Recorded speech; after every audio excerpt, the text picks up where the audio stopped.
গল্প। এক রাজা একদিন স্বপ্ন দেখলেন যে ভাগ্যদেবী এসে তাকে বলছেন যে কাল থেকে সমস্ত সম্পত্তি, সমস্ত রাজত্ব আমি নিয়ে নিলাম, শুধুমাত্র একটি গাধাকে রেখে গেলাম যে সব সময় তোর কাছে থাকবে।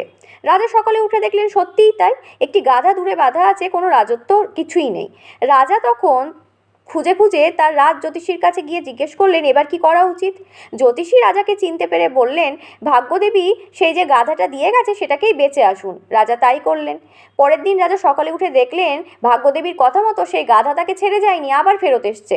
রাজা আবার জ্যোতিষীর পরামর্শে আবার সেই গাধাকে বেঁচে আসলেন। এইভাবে একই গাধাকে বারবার বারবার বেঁচে বেঁচে রাজা সেই পরিমাণ সম্পত্তি তৈরি করলেন যা দিয়ে আবার একটা রাজত্ব তৈরি করা যায়।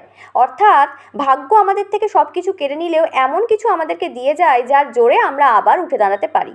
দ্বিতীয় গল্প। দুই বন্ধু গাড়িতে চড়ে কোথাও যাচ্ছিল। মাঝ রাস্তায় এক ভদ্রলোক তাদের কাছে লিফট চাইল। ভদ্রলোককে লিফট দেওয়ার পর থেকেই দেখা গেল যে কিছু দূর গিয়ে গাড়িটা খারাপ হয়ে গেল। যদি বা গাড়ি ঠিক করে এগোনো গেল তো কিছু দূর গিয়ে আবার দেখা গেল রাস্তা বন্ধ। দুই বন্ধুর মনে প্রশ্ন জাগলো এই ভদ্রলোক নিশ্চয়ই অপয়া, তাই বারবার এরকম হচ্ছে। তারা যুক্তি করে কোনো মতে সেই ভদ্রলোককে গাড়ি থেকে নামালেন। কিছু দূর গাড়ি ভালো মতোই চললো সেই দুই বন্ধুকে নিয়ে, কিন্তু কিছু দূর যাওয়ার পর দুর্ঘটনা ঘটলো এবং দুই বন্ধু ভালো মতোই জখম হলেন। সেই ভদ্রলোক অপয়া ছিলেন না, আসলে তার ভাগ্যে দুর্ঘটনা ছিল না, যেই ভাগ্যের জোরে হয়তো গাড়ি এগোচ্ছিল না এবং দুই বন্ধুও বেঁচে যাচ্ছিল।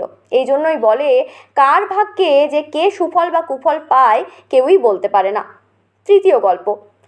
এক রাজার রাজদরবারে সুন্দরী নর্তকীরা নৃত্য পরিবেশন করছিল। নাচ শেষে রাজা তাদেরকে পুরস্কার দিতে চাইলেন, কিন্তু নর্তকীরা বলল রাজামশাই আমাদের পুরস্কার চাই না, যদি অভয় দেন তো একটি প্রশ্ন করি। রাজা অভয় দিলে তারা জিজ্ঞেস করলো রাজামশাই যখন ভগবান রূপ বিতরণ করছিলেন তখন আপনি কি কোথাও হারিয়ে গিয়েছিলেন? রাজামশাই বুঝলেন তিনি সুন্দর নন, তার রূপকে কটাক্ষ করেই কথা জিজ্ঞেস করলো ওই সুন্দরী নর্তকীরা।